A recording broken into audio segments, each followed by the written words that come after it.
Yeah.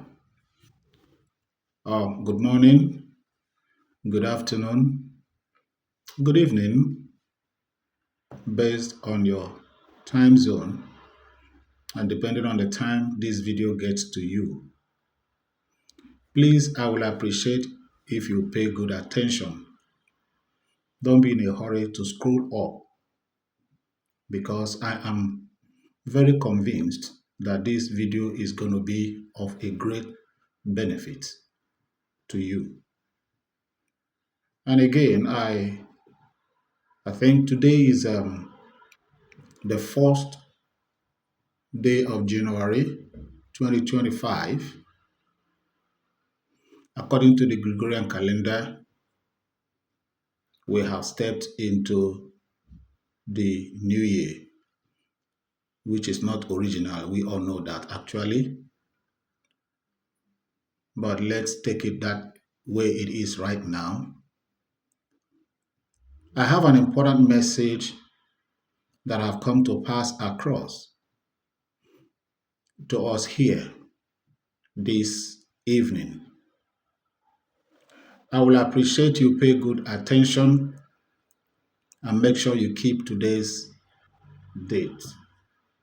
Because whatever thing that comes out of my mouth here, even though I'm not going to say much, whatever thing you hear from my mouth this evening, must definitely come to pass. It's not a prediction, it is a revelation that was given to me. I want to speak to my fellow Africans. This is an important message to you all.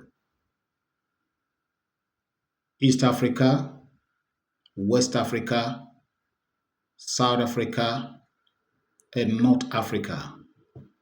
In any part of the African land where you are, I want you to listen to this message. Your ancestors, the land of your ancestors, and your ancestors are angry with you.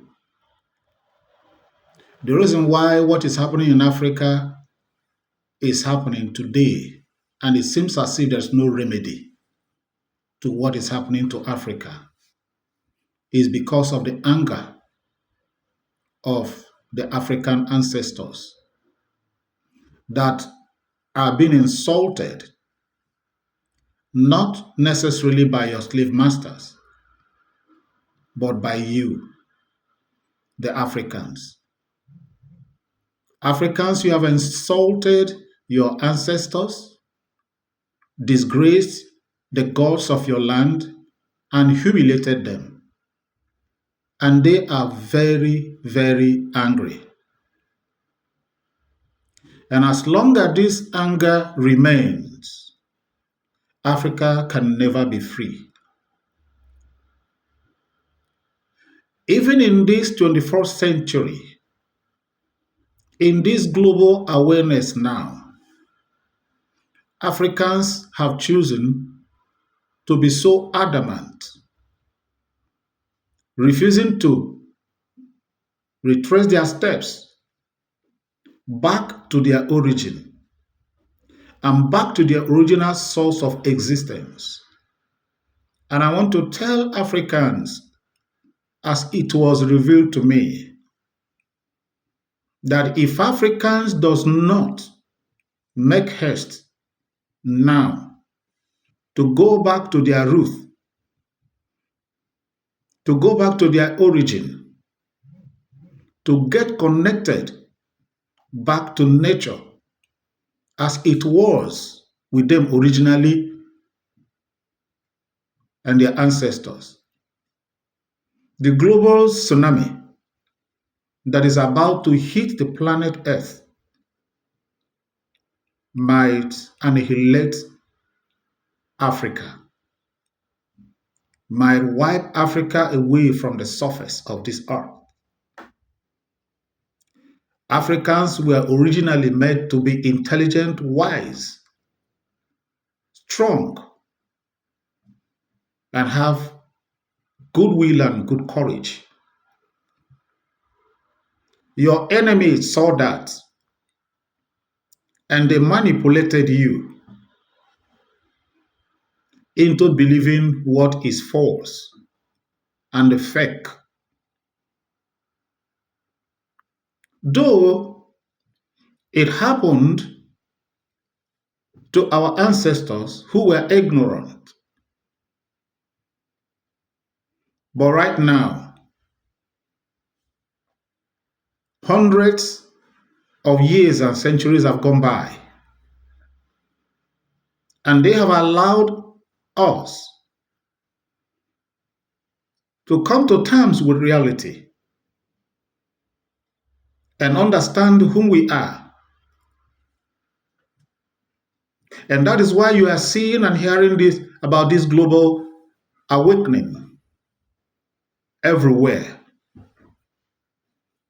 But the more adamant Africans decide or choose to remain after this, there's going to be great consequences,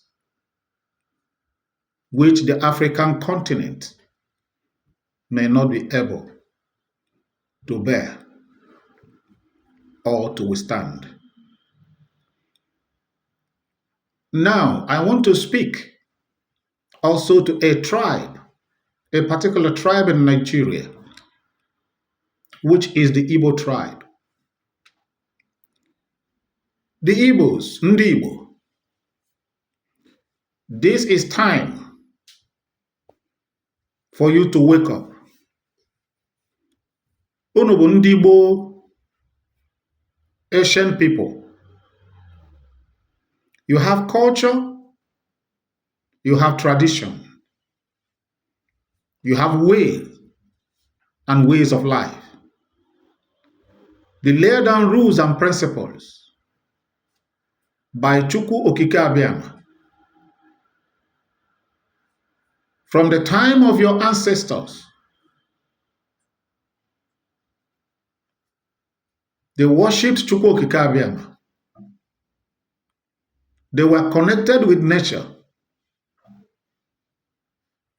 and things, good things were happening to them in Igbo land. But right now, communities and villages in Igbo land are in disarray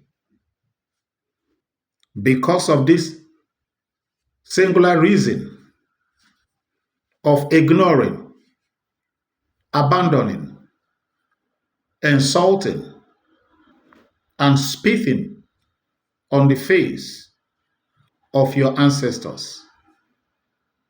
And that is why today, in the country where the Igbos are supposed to be the head and supposed to be the leaders, they are being marginalized and treated like slaves.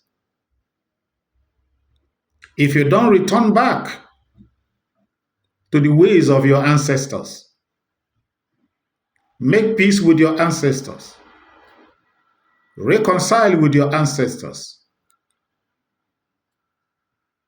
your peace may forever be denied you.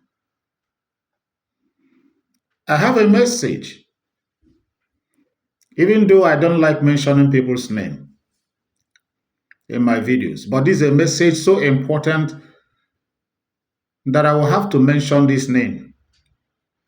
And I want to beg anyone who could make this video get to him, could please do. There is a pastor in Nigeria, please suffice it to use that title. There is a pastor in Nigeria that assignment have been given to speak the truth and correct this impression and let people know how far they have gone in disobeying their ancestors and how dangerous and deadly the anger of their ancestors have been on them. He's speaking the truth but half. If he gets to see this video, he will know that I am saying the truth. What he's saying is not exactly what he is asked to say. He is asked to return the people back to their roots because he contributed immensely in deceiving the people, more especially in Nigeria, in the name of Christianity. He contributed immensely in propaganda or in propagating the lies that turn the people away from their ancestors. But right now, the assignment has been given to him to correct what he destroyed, what he contributed in destroying. But he's afraid to come out plain, to speak the truth as it is. It's like tapping the thing, rubbing it at the back. The truth is rubbing it at the back. But I want to tell him that the time that he is given for this assignment is fastly running out. The better he speak up and not minding what will be said about him, the early, the better. He shouldn't be afraid of the attack because I've already been attacked by the little he have said. And if you allow that fear to keep him down, the consequences of disobeying the gods of his forefathers, for disobeying his forefathers and the gods of the land of where he came from, will be very disastrous. And I'm talking about no other person than Dr. Abel Damina. Please, Ndị Igbo, listen to my voice and heed to this warning. If you like, make jest of it. If you like, make caricature of it. If you like, make fun of it. But I'm assuring you that as many that have listened to this message, as many that have started going back to their roots, are those that will be saved at the end of the day. I speak nothing but the truth. I lie not. For the words that I speak are not mine. They are divine. Make good use of faith now that it is still day. Thank you. Shalom.